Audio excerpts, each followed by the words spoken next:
ano.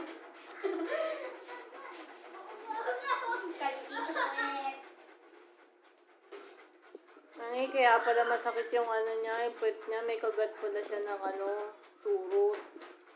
Ha? Boy, kanina nakakalit eh. Eh, masakit yun, ibig sabihin, hindi yun nakikiliti. Tumatawa ba? Bigay mo na kay Renz yung tinapay. Iuwi niya doon kay Joyce. Alin? Ayan, yung tinapay na yan. Ito? Oo. Ay, palaman mo dito Ayan, may palaman dyan. Ito. Mayonnaise yan, na may gatas. May mayonnaise pa dyan sa rep. Meron pa dyan tinapay lang.